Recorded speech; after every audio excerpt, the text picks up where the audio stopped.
going to be speaking to you from my heart and also from my notes because information is really important to me. And I want to make sure that I give you the most possible experience today in the short time we have. So I'm thrilled to be here. Thank you, Kim, and all of you for making this possible. My name is Sindee Gozansky. I'm a psychotherapist, and I'm also creating an online presence for people to work on improving their relationships. And that is going to be called Your Happy Relationship. And in fact, I crashed the new website that I was building this morning and had a little meltdown in front of my husband. So you see, we're learning all the time what to do. So I'm going to just start right in with this topic about helping everyone go from conflict to connection. I believe we're struggling with a big challenge in our society today. We are losing touch with how to be in relationships or how to do relationships. We don't see divorce as so bad anymore. It happens, seems kind of commonplace. I have been divorced. I know lots of people who have been divorced. It's almost like this frequent go-to kind of in your back pocket thing. Both parties typically can get on their feet afterwards. It's a different historical context for us. Women have more power so that they can usually enjoy success in the workplace and the marketplace even after divorce. Not always, but historically it's different than it used to be.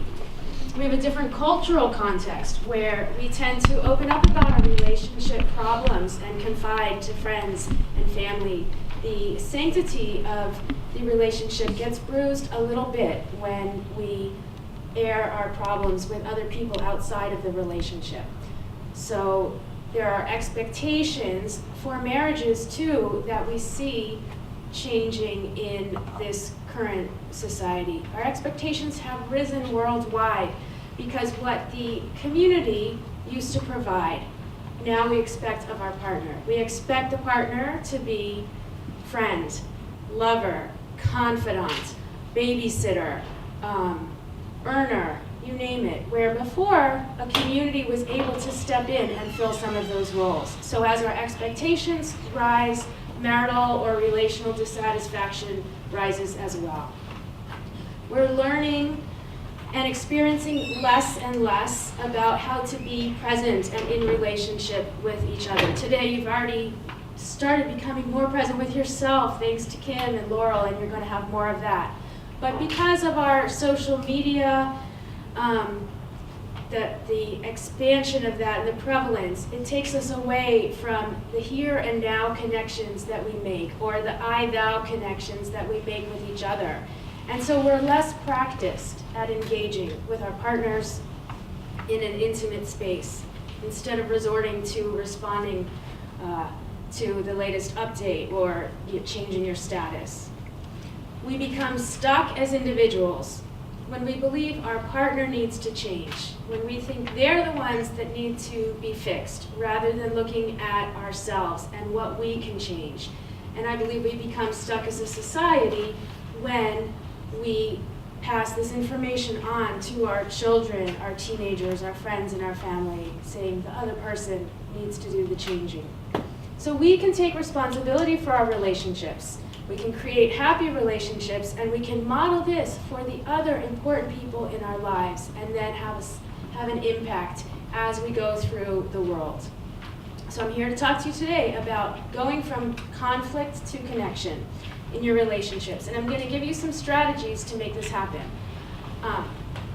So I'm going to talk about a handful of topics and strategies, and like I said, my new website is sort of in flux, and I will put a list that you can sign up for an email if you want, and I'll be happy to email you some information that has all of this on it later, opt into my website, that sort of thing. So you don't have to take full notes if you don't want, but I'm going to just be with you, and it's always there. I'm going to talk about letting go of advice and control. One of the keys to communication in successful, happy relationships, revisiting gratitude, reducing conflict by understanding two primary fears in relationships, meeting needs, and honing in on your responsibility. So first, let's start with a couple myths. One myth is couples get divorced because they fight. Also, just as a little caveat, I'll probably be saying he, but it could be, I'm referring to diversity, so just for sake of argument here. Trying to be very transparent. Couples get divorced because they fight. The reality is, fighting is natural. Fighting is normal. Couples get divorced because they don't use the conflict to deepen their intimacy, to uncover wishes and dreams that lie beneath the conflict. This would allow your relationship to grow if you were able to get beneath the conflict and express what's going on, emotions, fears, desires. There's always a wish beneath the conflict. It creates aliveness, and so that's one of the things we're going to look at is conflict.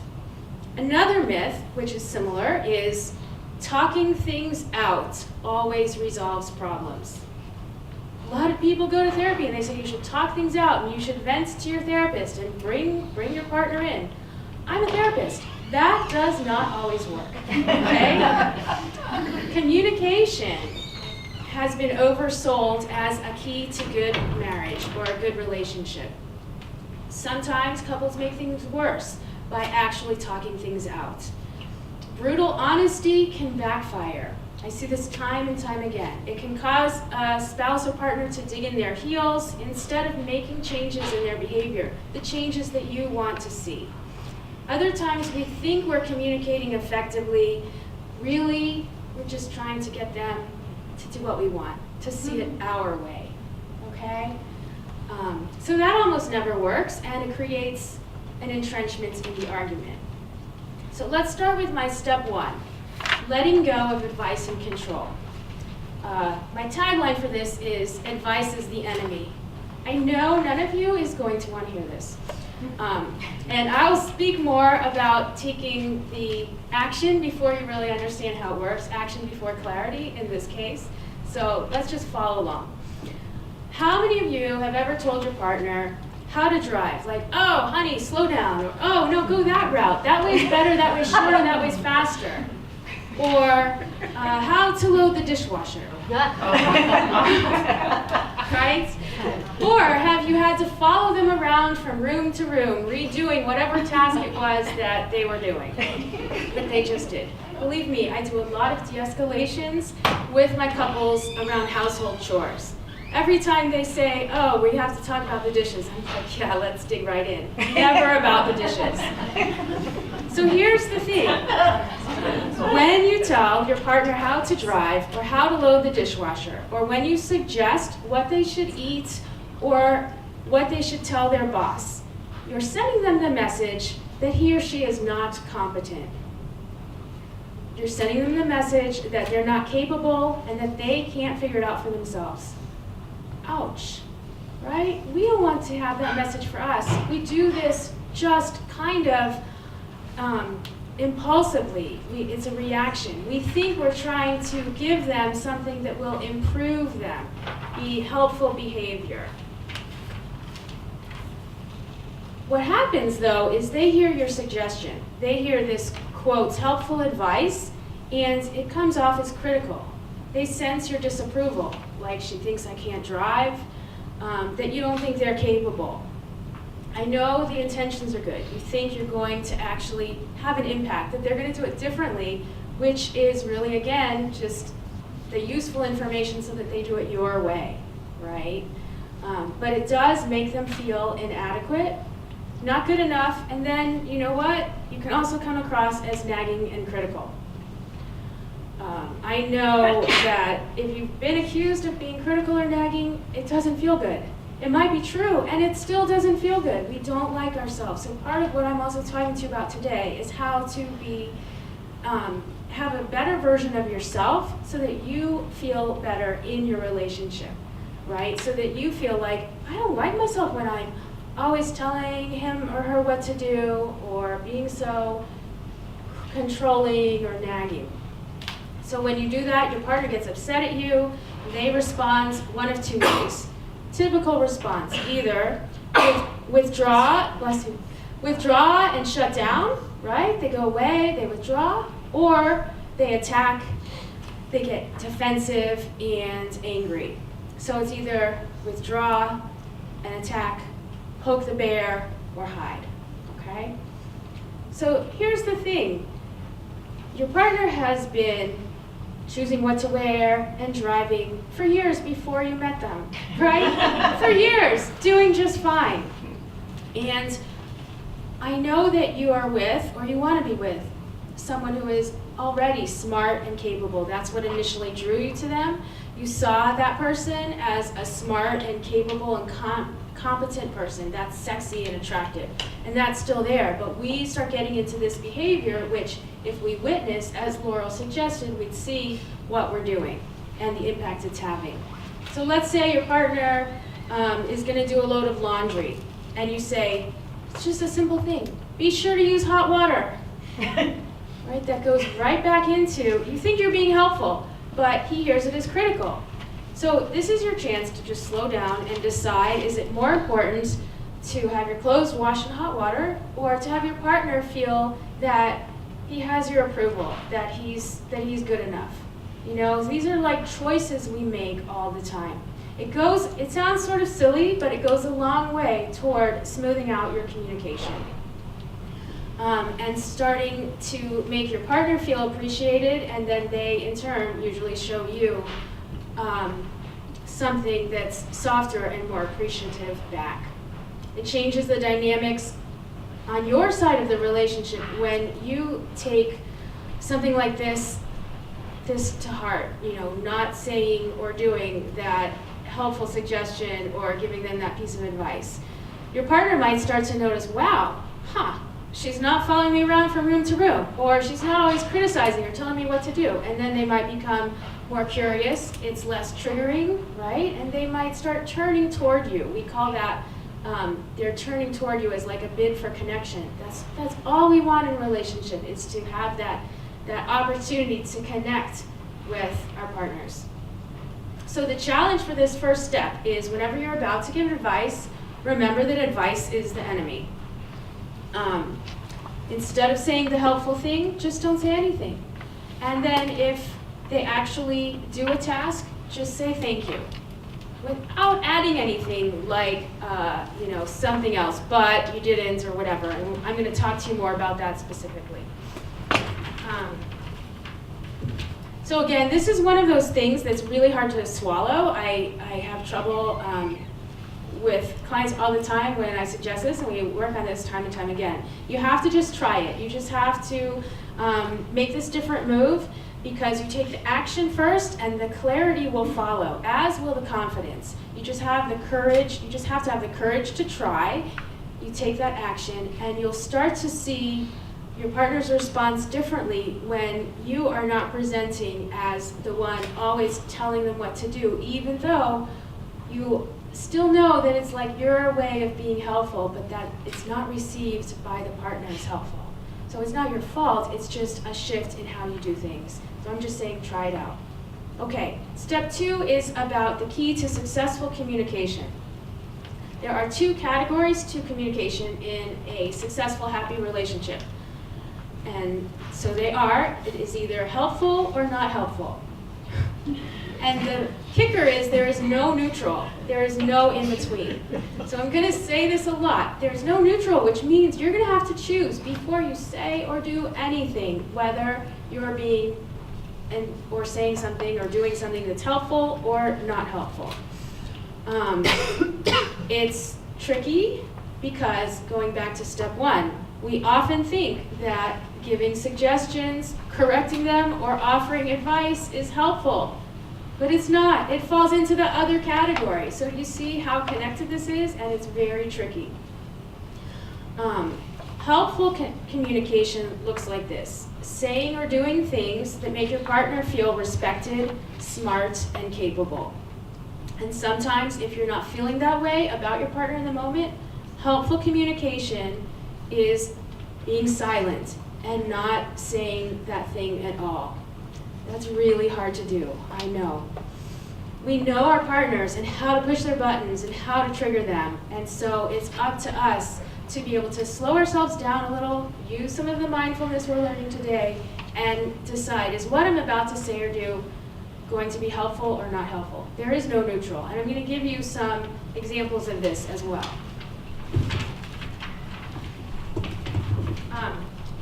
That's a mini example, and I'm sure you probably are thinking too in your head about things that you might have said or done with your partners or husbands. Recently, my husband was experiencing severe knee pain, and he was like in so much pain. I kept saying, why don't you call the doctor? Why don't you go for an appointment? I'm sure this is similar to some of you. And I mean, he was not even able to sleep. You know, for maybe a couple hours he would sleep, and then he had to get up and sit at the kitchen table, go like this, sleep like that. So like I was really, really scared. But I didn't tell him, oh, I'm so scared and worried about you. I just kept suggesting he call the doctor, right? So that wasn't helpful. And then finally, when I took a step back and looked on a deeper level, I was able to say, hey, look, honey, I know you're smart, you're able to call the doctor and do all of that completely on your own. I don't mean to interfere. I just want you to know that I'm really worried. I'm really nervous and scared about what's going on for you, you know, and that's what it's about. And I'll just trust you. When you're ready, you'll call. And you know, that's what happened. So those are those things where your emotions get in the way, and it's hard to know how to actually respond and how to say the thing that's going to resonate for them so that they don't hear you as being pushy, naggy, critical, right? So your task would be for this one, trying to slow yourself down and ask yourself, is what I'm about to say or do going to show my partner that they can feel my support, my encouragement, and my approval, right? He didn't feel my support if I'm like, are you going to call the doctor? Are you going to call the doctor? No, that felt like disapproval, right? So there's no neutral. Even though it seems like I'm trying to do something that's kind of neutral, kind of health promoting, it still lands in the not helpful. That's what I mean about how tricky this is. Or is what you're going to say or do going to upset them, make them feel defensive, anxious, and inadequate? And just a reminder that sometimes the helpful is having that silence and not saying something hurtful or critical. For instance, my husband said he was going to go check on something, I don't know, one day, Thursday at work, and I had to work all day, so I wasn't able to like run back home, and he wasn't able to do it. And I was so tempted, so tempted, right? I'm just human like everyone else, to send him a text and say like, well, you should have told me, because maybe I could have done something or whatever, but I didn't. I'm only telling you. I never even told him that I wanted to send that text. That's how much restraint you need to have if you want to have that successful relationship. You know, it wasn't a big deal. This was not a life or death thing that he had to check on. It was just something we talked about. You know, stuff happens. So it's part of that letting go and figuring out what is going to be best for your relationship. He never got a nasty text from me. How great is that? That's like a little win, and I have worked really hard on those sort of things. One more quick example here is how we talk about our partners in public. People who are in really happy, successful relationships are very careful about these three things. They don't contradict their partners in public. I mean, it could be a dinner party, whatever. They don't contradict them. They don't correct their partner in public. And they don't purposely try to embarrass them in public. I know being fun and silly and playful is great. I'm all for that. But if you're purposely embarrassing them, there's an undercut there, and that goes against helping somebody feel really supported and respected, and that respect goes a huge way in relationships.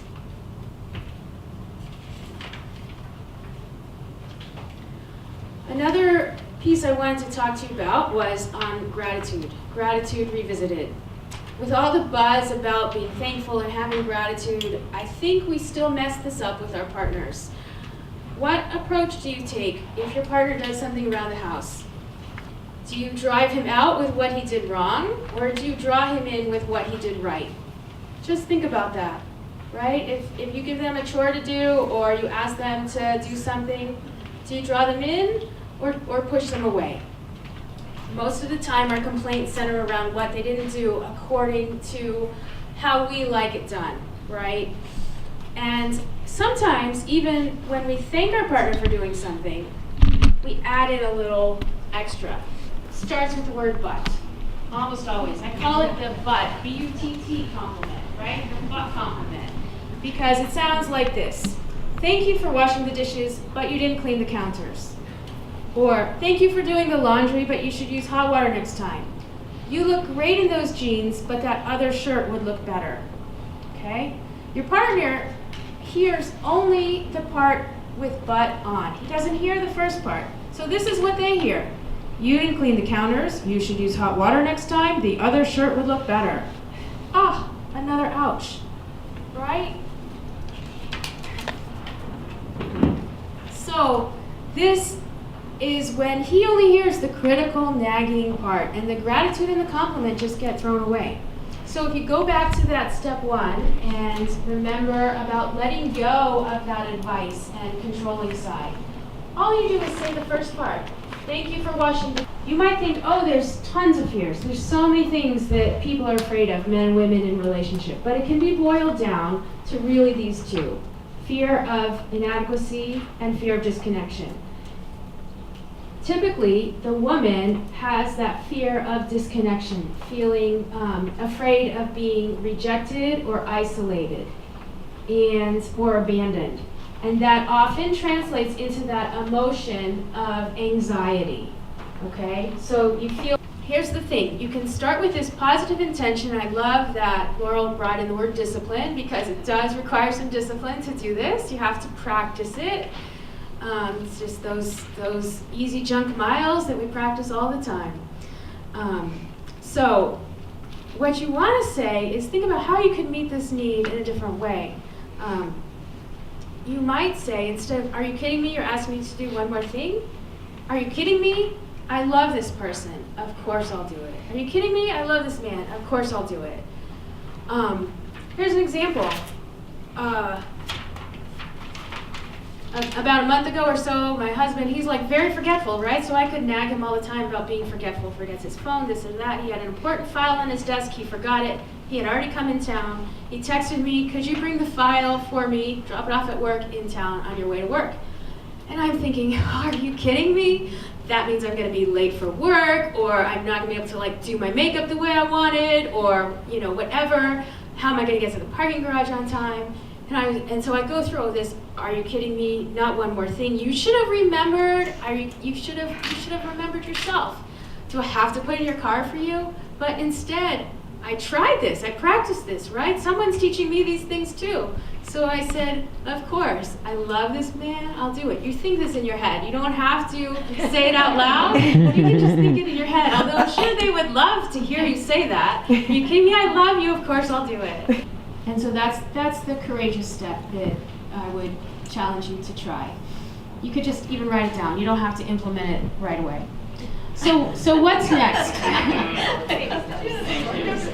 Yeah. So what's next? This is a taste of the topics that I am currently creating an online group program to help men and women create happy relationships. And if you're interested, I'll have a board. You could send your little paper. You can send me your email. You can sign up to send me your email.